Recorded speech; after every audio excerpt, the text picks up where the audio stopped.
خفه شم د خپلو نوجوانانو نه، یقین په الله وکړه خفه شم. زه ورته وایم ګیغه پرېږدوه، په دې کې ته ښکلی ښکاري، دا زما د محبوب سنت دي. دی چاړه راواخلي، په مخ باندې روکاږي، هغه مبارک ویښتو دی هغې نالۍ ته ورته وکړي، په کومه نالۍ کې چې واړه بول بهیږي، او دی په شیشه کې ځان ته وګوري، وایي زه ښکلی شوم. زه وایم تا د هغې پیغمبر سنت ځمکې ته ورتاو کړو چې کوم پیغمبر ویل وی تر هغې پورې به زه په جنت کې قدم کېنږدم تر څو مې چې د ځان نه ټول امتیان مخکې نه دي داخل کړي. زه هم تا د هغې پیغمبر سنت ځمکې ته ورتاو کړو چې هغه په زنکدن کې چغه واله امتي امتي.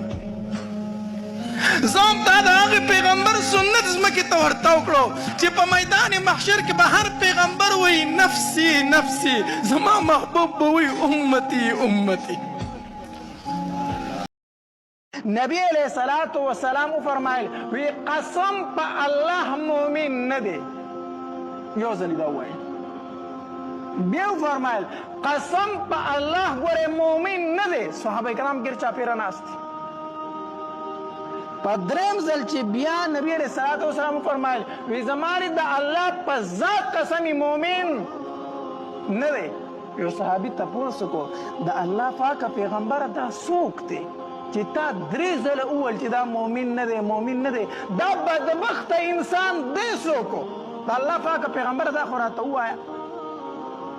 نبی علیه الصلاة والسلام وفرمایل وی هغه انسان مؤمن نه دی د چا نه چې ګاونډي په تکلیف کې وي، د چا نه چې ګاونډي په تکلیف کې وي، ګاونډي د ده د مصیبتونو نه په امن باندې نه دی.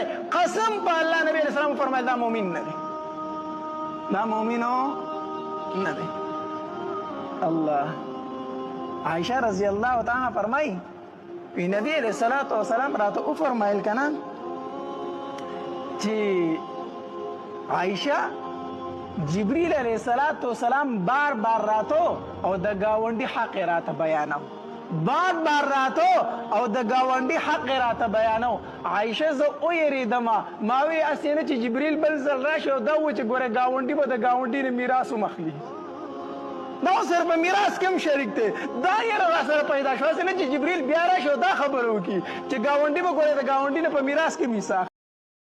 امام ابو حنیفه رحمه الله دا لوی امام تیر شوی دی او په دې امت باندې د هغې ډېر احسانات دي.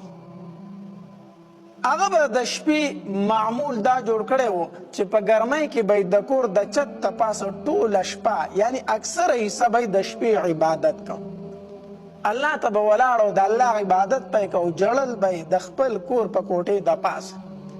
ته د کور سره یو لګېدلی کور د ده ګاونډي چې کوم و هغه د موچي و، موچي چمیار، یو غریب سړی و، چمیار ځان له مزدورکار سړی و، د ده په ګاونډ کې پاتې کېدو. د ورځې به ځان له مزدوري کوله، د پیزار جوړولو خرڅولو دا کار به یې کو، او د شپې به یې بیا شراب څکل، د شپې به بیا شراب څکل. نو شراب به یې چې وڅکل په ځان نه به پوهېدو او ټپې مپې به یې کولې او څه ګډې وډې به یې ویلې، خلک به یې خوب ته نه پرېښودو، تر هغې پورې به دی لګیا تر څو چې به له خوب نه ورغلی. دا د هغه ژوند و، د ورځې مزدوري او د شپې شراب څکل او چې څو به له خوب نه ورغلی په دې خپل کار کې به مبتلا و. امام صاحب به د کوټې د پاسه عبادت کو، ده به هغه شور اورېدو، د دغه چغې او بدې ردې به یې اورېدلې. یو شپه داسې راغله چې امام صاحب رحمه الله د شپې عبادت کوي د کوټې د پاسه، خو د دغې ګاونډي څه شور شعب رانغی، څه زوږ رانغی د دغې کور نه. د امام صاحب سره فکر پیدا شو چې آیا د سړي د څه چل شوی دی، که ولې نن شپه خو غلی دی. نو امام صاحب رحمه الله د شپې پاڅېدو، د زمانې امام دی، د الله ولی دی، نو د کوټې نه کوز شو، دی ګاونډي کره ورغی، دروازه یې ورته وټکوله. چې دروازه یې وټکوله، هغې ورته وی حضرت ته په دې ټایم باندې زمونږ په دروازه کې څه کوې، ولې؟ امام صاحب رحمه الله ورته وفرمایل وی د هغې سړي شور نه راځي نه، نو ستاسو کور کې چپتیا ده، خیر خو دی، ولې هغه سړی سم دی؟ د کور نه ورته هغوی وویلو وی حضرت د نن نه بعد به یې تم شور وانه ورې موږ به یې هم وانه ورو. امام صاحب ورته وی ولې؟ وی بس تنګ کړي وو، خوب ته یې نه پرېښودو، هغه موږ جیل له ورکړی دی. هغه موږ سره ورکړی دی؟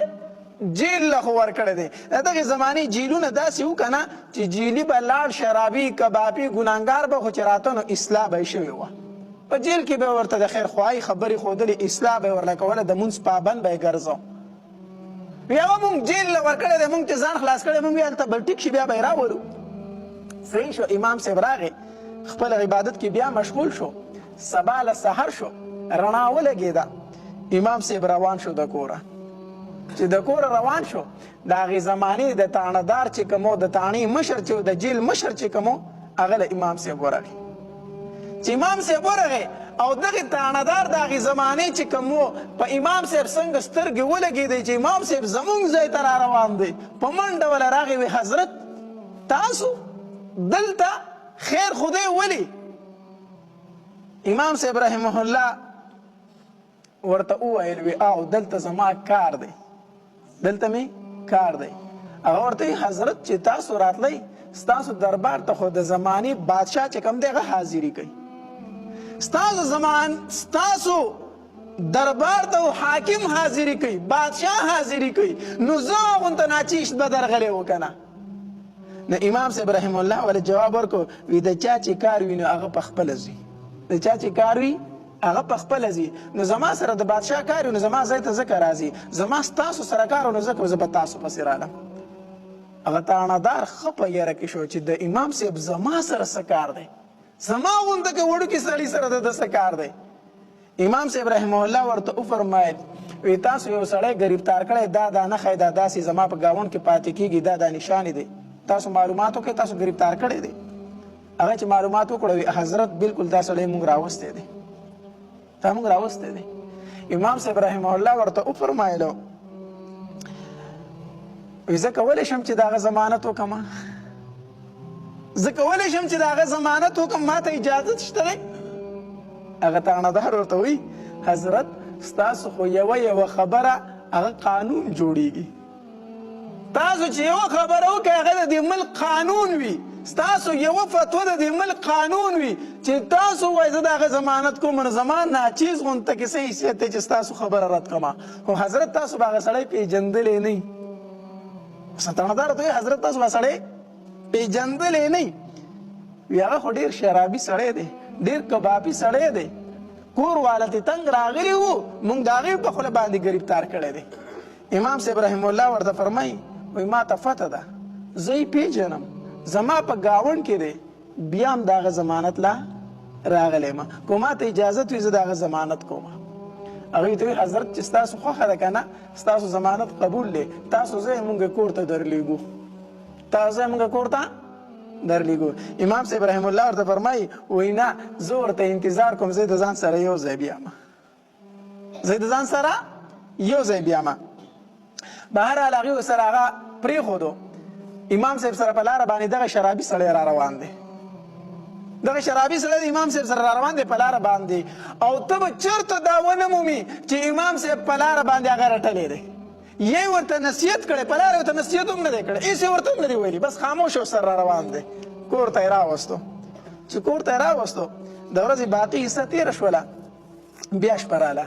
چې بیا شپه راله امام صاحب رحم الله بیا په خپل عبادت کې د کوټې د پاسه مشغول شو، کور نه بیا اواز نه راځي، بیا خاموشي ده، بیا خاموشي ده. زوږ رانغی چې کله د تهجدو ټیم شو امام صاحب سره بیا فکر پیدا شو یاره ورځم د کور والا خو به ورته څه نقصان نه رسولی، ما خو یې ضمانت وکړو را مې اوس داسې نه چې د کور والو چېرته مړ کړی نه.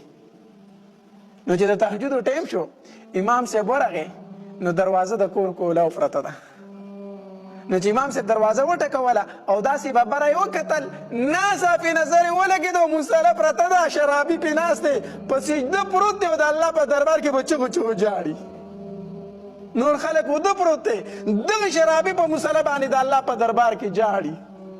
چې کله سلام یې وګرځو امام صاحب ورته د دروازې نه تماشه کوي، هغه پوه شو چې په دروازه کې څوک ولاړ دي، دروازې له راغی. امام صاحب رحم الله ورته فرمایل وی ته او په تهجدو باندې ولا او الله ته جاړه، او هغه شراب هغه څه شو؟ هغه به ژړا شو، وی حضرت ما چې شراب څکل که نه، ما چې نشه کوله که نه، زه غریب سړی وم، ما ته به هر سړي سپکې سپورې ویلې، هر سړی به تنګولم، ما ته چا د عزت په نظر نه دي کتلي، زه به چې شپې له رالم ما به خپل غم په شرابو غلطم، ټوله ورځ به خلکو بازار کې ورټلم، سپکې به یې راته وویلې، ډېر سپک سپور به شوم چې کور ته به رالم ما به خپل غم په شرابو غلطه او نشه مې به کوله، چې ما ته د زمانې د ولی د زمانې د امام اعظم ابو حنیفه رحمه الله مینه میلاو شوه، زه د شرابو په نشه اوس څه کوم؟ زه اوس د شرابو په نشه باندې څه کوم؟ ما ته خو د امام ابو حنیفه د مینې نشه راکړله، زما هغې نشې ته ضرورت پاتې نه شو. د دغې موچي نه د دغې شرابي نه بیا د زمانې ولی جوړ شوی دی.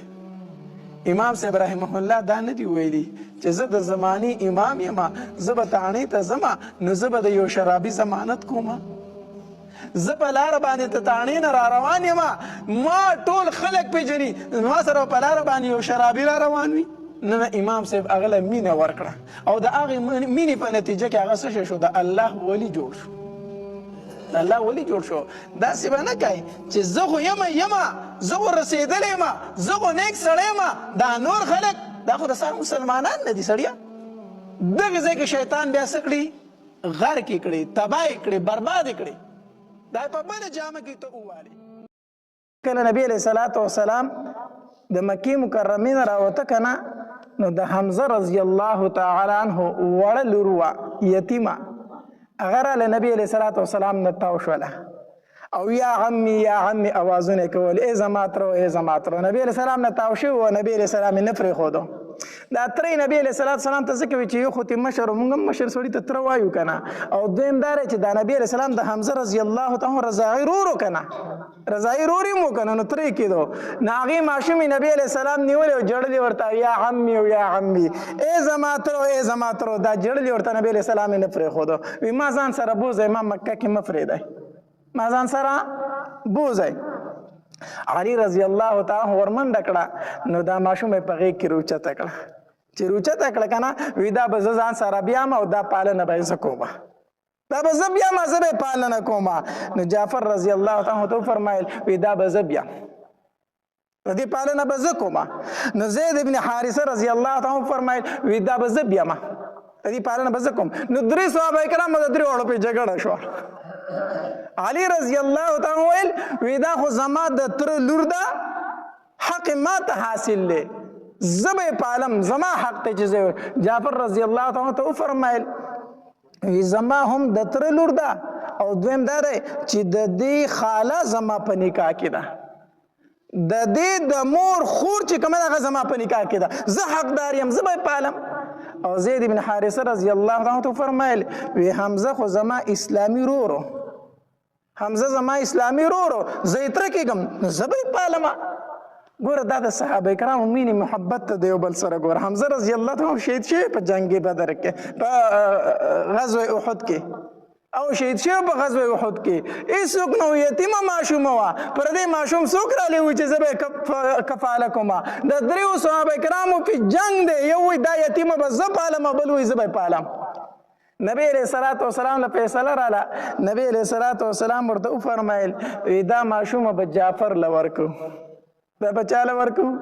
جعفر رضی الله تعالی حقدار دی، دا به هغه له ورکو. وی علي دا درته ورکه. هغې وی ولې د الله پاک پیغمبره مونږه؟ نبی علیہ الصلوۃ والسلام ورته وفرمایل وی د دې خاله چې د ترور چې د هغه د جعفر په نکاح کې ده، او خاله په مثل د مور ده، خاله په مثل د څه شي ده؟ د مور ده. څنګه حق چې د مور دی داسې حق د مور د خور هم دی. نو د جعفر په نکاح کې د دې ترور د هغه د دې ښه کفاله کولی شي. د دې جنا یو صحابي نبی علیه صلات وسلام لره که نه، وی د الله پاک پیغمبره زه ستا سره جهاد لزمه. نبی علیه صلات وسلام ورته وفرمایل وی لاړ شه د مور خدمت وکړه. وی د الله پاک پیغمبره مور خو مې مړه ده. نبی علیه صلات وسلام ورته وفرمایل وی ترور دې ژوندی ده، د مور خور دې ژوندی ده، او وی د الله پاک پیغمبره خاله خو مې شته، وی لاړ شه د هغې خدمت وکړه، هغه په مثل د مور ده. هغه په مثل د څه شي ده؟ د مور ده. نو کم حق چې پتا د مور د وفات شو اک شانت خدمت د مور د خور کوه، د خاله هغه شانت خدمت کوه، دا په مثل د مور ده. دارنګې پلار دی وفات شوی، پلار دی نشته دی، تره دی موجود دی. نبی علیه الصلاة والسلام فرمایي العم سن ابیه، تره چې دی دا په مثل د پلار دی. د پلار کوم حق چې پتا باندې د پلار دی دک حق پتا باندې د تره دی. تره خو پلار دی، تره به څنګه د وراره دپاره بده خوښه کړي؟ خوښولی شي، سوال نه پیدا کېږي چې خوښه کړي. زمونږ معاشره مونږ دې ځای ته رسولې ده چې د تره زوی ته تربور، د تربور زوی او تربور تره ته تربور، دا مونږ دې ته رسولې دي. نبی علیه الصلاة والسلام فرمایي وایي تره دې په مثل د پلار دی. مونږ وایي نه تره خو تربور دی. داسې ده که نه ده؟ مونږ کم طرف ته روان یو؟ شریعت څه وایي او مونږ څه وایو؟ نبی علیه الصلاة والسلام فرمایي وایي د پلار چې دې څنګه خیال ساتو دقه شانتې د تره ساته. دا خو ستا پلار دی. مونږ وایو نه نه تره خو زما تربور دی. دا په کور کې مونږ دا خبرې جوړې کړي، د کشرانو په ذهن کې مونږ دا خبرې اچولې دي. دا خبره یاد وساته، مونږ د کشرانو په ذهن کې اچولې دي. الله دا ګوره ماشومان سبق د کور حاصلې خان، کور کې چې کومې خبرې کېږي اکه ماشومان بیا کوي. د دې وجې نه کم بچی چې د پلار قدر نه کوي سپک ورته ګوري که نه، پوه شه چې دې سړي ته ښځه سپک ګوري. کم بچی چې ماشومانو چې پلار ته سپک کتل که نه، نو دې سړي ته به ضرور ښځه سپک ګوري. ځکه دې بچو دا تربیت د چا نه حاصل کړی؟ د مور نه حاصل کړی. نو مور یې د خاوند ته چې بدې ردې وي او سپکې خبرې ورته کوي که نه، اکه خبرې ورته بیا بچي هم کوي. کم ښځه چې خاوند ته درون ګوري سوال نه پیدا کېږي چې د دې سړي بچي درته سپک وګوري. داسې ده. یا د کم کور ماشومانو چې تا ته سپک کتل که نه، پوه شه چې په دې کور کې زما بدي بیانېږي ځکه دا ماشومان ما ته سپک ګوري. دا خبره دا سبق یاد وساته. د کم کور ماشومانو چې تا ته سپک کتل، پوه شه چې په دې کور کې زما بد بیانېږي ځکه دا ماشومان ما ته سپک ګوري. ماشومان هغه خبرې کوي کوم چې په دې کور کې کېږي، دوی د هغې کور نه تربیت اخلي. نو مونږ وایو تره تربور دی، دا خبر در کم ځای نه اخیستې ده؟ دا د کور نه اخیستې ده. په دې کور کې د تره بد بیانېږي نو ځکه دی وایي تره زما تربور دی. په دې کور کې د ماما صفت بیانېږي نو ځکه دا ماشوم وایي چې زما څه دی نو زما ماما دی. دا ټول تربیت د ښځې نه اخلي که نه. نو ښځه د خاوند د ورور سپک بیانوي او د خپل ورور صفتونه بیانوي. نو ماشوم وایي ماما خو ماما دی او تره خو تربور دی. دا سبق دره کم ځای نه اخیستی؟ دا د دې ښځې نه اخیستی، د مور نه اخیستی دی. چې مور یې تره ته وایي دا دې تره دی نو دا بد دادا دی. بد دادا دی که نه؟ تره ته څه وایي؟ دا بد دادا دی. او ماما ورته یادوي وایي دته ګل ماما وایه، دته څه وایه؟ ګل ماما. نو د خپل رور نه ورته ګل روح کو او د خاوند د رور نه ورته څه روح کو؟ بد روح کو که نه. نو هغه بد دادا شو، دا ګل ماما شو. ماشوم د دغې ځای نه واغستل چې دا ماما مې ګل دی او دا تره مې بد دی. داسې ده که دا نه ده؟ دا زمونږ د پښتو ټکي دي. زمونږ په کورونو کې دا تربیت ورکېږي، مونږ پې پوه نه یو. ولې ماشوم ماما پسې ګرځي او تره ته تربور وایي؟ ولې؟ حالان کې د دې ماشوم سره ولاړ څوک دی؟ په دې ماشوم چې څوک ګزار کوي دله تره ځان را رسوي که ماما ځان را رسوي؟ سبا دا ماشوم یتیم پاتې شو، الله دې نه پاتې کوي. د ده پرورش په تره کوي که د پرورش به ماما راځي. ته دا ټول پیټې به تره اوچتوي که ماما یې اوچتوي؟ دا زمونږ د زنانو تربیت دی. الله تبارک وتعالی دې زمونږ زنانه دینداره کړي چې بچي ته وښایي بچیه دا تره چې دی څنګه چې ستا دا پلار دی دقه شانتې ګورې دا تره هم ستا د پلار په مثال دی. نو خبره مې څه پورې کوله؟ 3 صحابه کرام دي. د حمزه رضی الله تعالی عنه د یتیمې ماشومې په سر باندې څه رخ کړې ده؟ جګړه رخ کړې ده. یو وایي زه به یې تربیت کوم، بل وایي زه به یې تربیت کوم، بل وایي زه به یې تربیت کوم. بهرحال نبی علیہ الصلوۃ والسلام عمره القضاء وکړو او د دغه ځای نه روان شو. د دې عمرې نه وروسته بیا خالد بن ولید رضی الله تعالی عنہ د اسلام اسباب الله تبارک وتعالی پیدا کړ. داسې ښایسته بیانات اورېدلو لپاره زموږ یوټیوب چینل واجد اسلامیک سټوډیو سبسکرایب کړئ. په دې به تاسو ته انشاءالله العزیز ښایسته واقعګانې او بیانات میلاویږي او د غنټې د نشان سره کلک کړئ چې تاسو ته آینده نوې ویډیوګانې مخې ته راځي او د خپلو ملګرو سره لازم د ثواب په نیت باندې شریک کړئ. والسلام. ډېره مننه.